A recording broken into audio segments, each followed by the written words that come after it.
What if I told you the next Bitcoin capital of the world could be London?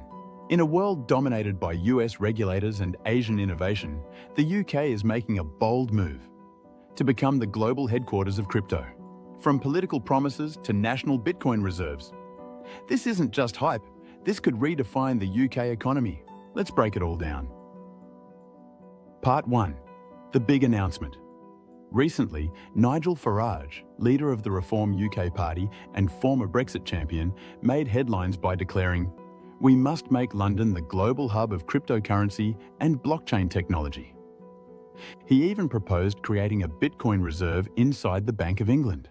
This isn't just some influencer tweet, it's part of his 2025 UK election strategy. And in a time of growing distrust in traditional finance, the message is catching on fast. Part 2. The timing is no coincidence. Why now? Inflation is still pressuring central banks. People are frustrated with the banking system. Global competition for tech leadership is heating up. And young investors are turning to crypto, not stocks. In short, crypto is no longer fringe. It's becoming politically powerful. And London sees an opening to lead. Part 3. What this means for the UK. If this vision goes forward, we could see a crypto-friendly tax system, clear regulations for exchanges and DeFi stablecoin support backed by UK pounds, government-hosted blockchain innovation hubs, Bitcoin held on the national balance sheet. That's not science fiction. It's policy development already happening in El Salvador, Singapore, and Hong Kong. The UK wants in. Part 4. Why London makes sense. Historically, London has been one of the world's top financial cities.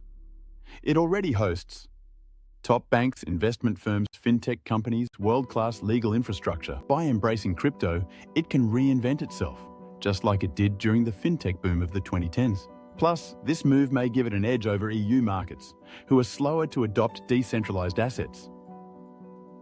Part 5. The Farage factor.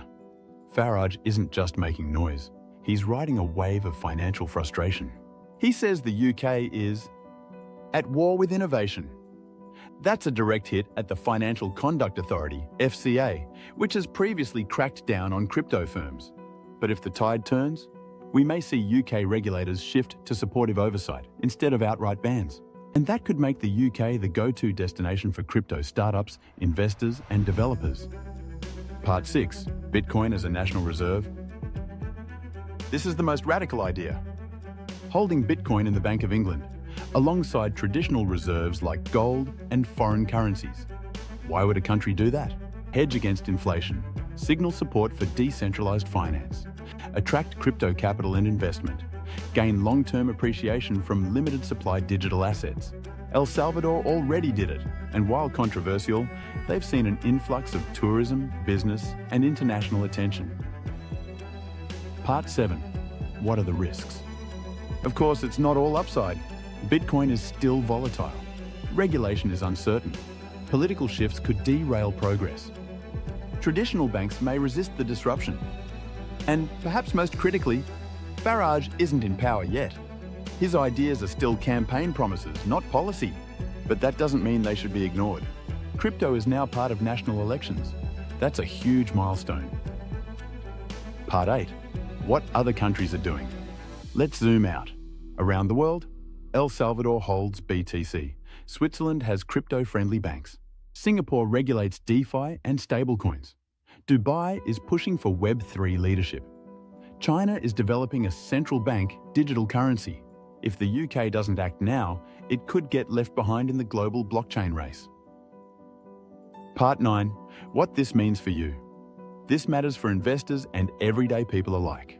More adoption equals higher crypto legitimacy. Better regulation equals safer platforms. National level investment is more stable long-term value. And if London goes full crypto, other countries will follow or be left behind. This is a wealth-building moment in the making. Conclusion. Final thoughts. The next financial revolution might not come from Silicon Valley. It might come from London's parliament. The rich and powerful once feared crypto. Now they want to control it or lead it. Will this crypto revolution work? Only time will tell. But one thing's for sure, The game has changed. What do you think? Should countries hold Bitcoin in their reserves? Would you support your country going crypto? Drop your thoughts in the comments and hit subscribe. New videos every week on how money really works.